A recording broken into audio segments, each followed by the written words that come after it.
On May the 4th, 2012, one of the most important films of all time released. A film that transformed the theater to an event that you spend months hyping yourself about. Not only would this spawn to the release of these types of films multiple times a year, but would lead to other movie studios to try this with varying levels of success. I only speak of the cinematic smash hit, Avengers. This event changed the direction of media for a very long time, and solidified the crossover as an immense moneymaker. Wait, did I say Avengers? Silly me. I meant sitcoms. Sitcoms, the laugh-track-filled, interview-cutting shows that they are, these shows are a perfect window into how we viewed the world. The swingin' 60s, the sappy 70s, the groovy 80s, the extreme 90s, the awkward 2000s, and the emotional 2010s. And like many pieces of media that reflect our modern world, they are part of a larger universe. Sitcoms have this weird thing where they do constant crossovers, and they expect no one to put the puzzle together. And that's exactly what I did, because I have no life. To begin things, we have to go to what started this stream of procrastination. Disney Channel's sitcoms. You see, around the mid-90s and the beginning of the 2000s, sitcoms on what was thought to be a family-friendly channel started to become a little more raunchy, with a lot more adult situations. This is a result of shows from MTV, Comedy Central, and sitcom hits like Seinfeld. Shows that still had a family-oriented vibe were seen as childish, and thus, most of the style of programming were put onto children's networks, and thus they have been marketing these shows the only way they can, by telling these kids that it is so important that they don't miss this, treating every episode as if it were an event. And if Marvel is anything to go by, what is a bigger event than a crossover? It's Disney Channel's first mixed-up, mashed-up night. An all-new That's So Raven is up next. And then Hannah and Raven stop by an all-new Sweet Life of Zach and Cody, all part of That's So Sweet Life of Hannah Montana. That's So Sweet Life of Hannah Montana is a 3-episode crossover between The Sweet Life of Zach and Cody, That's So Raven, and Hannah Montana. At the surface level, this isn't really something to write home about, or I guess make a college project about, but it did show Disney that this sells. You don't need to put an effort of writing the setup, or even making every episode part of the crossover. You just gotta make it marketable enough to get these kids interested and make it at least somewhat entertaining. It was my belief that this was the catalyst for not only Disney, but many of its competitors to try out crossovers, and inadvertently creating what I call the sitcom Connective universe. To start this massive look back, we have to look at arguably the first ever crossover in not only sitcom history, but in superhero history.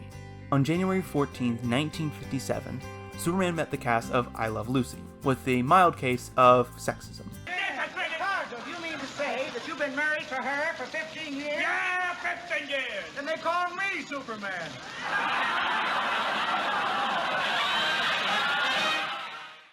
This crossover is kind of odd to me, because it has no reason to exist. I Love Lucy and The Adventures of Superman had been running for 6 seasons at that point.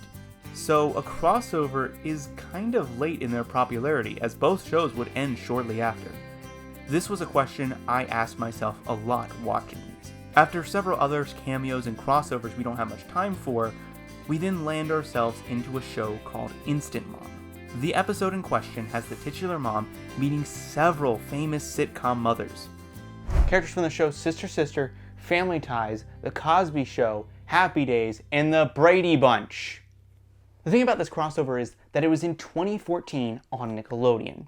It was a children's sitcom. No child would ever know what Sister Sister or The Brady Bunch were. The only reason I even knew was because they went to Kings Island once. That was it. And the people who had watched these shows at the youngest are in their 40s now. So I don't understand why they have them there, or who it's even for.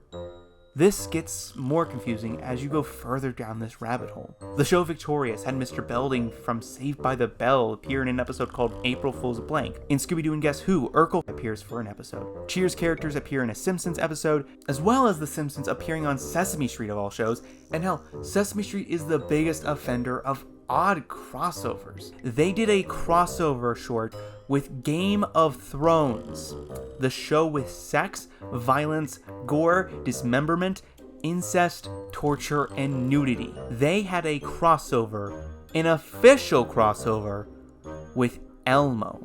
Think about that for a second. Who is this for? This right here is where I stopped in terms of canonical crossovers within this universe. Not where I ended it, where I stopped.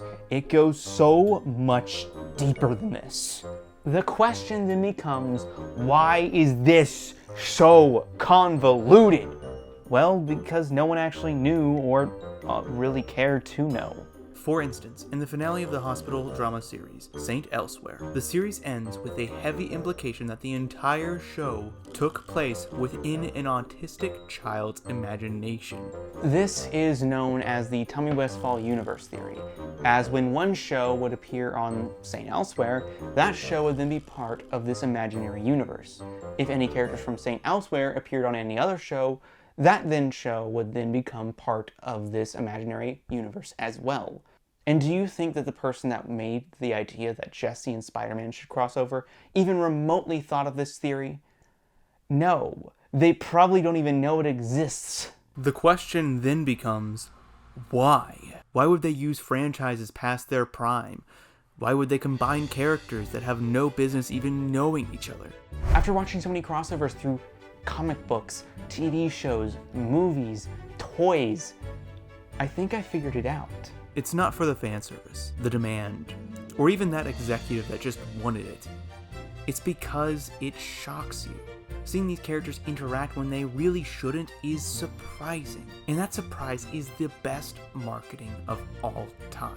Because of the absurdity of these, you'll tell your friends about how Alf appeared on the Love Boat, or how C-3PO was on Sesame Street.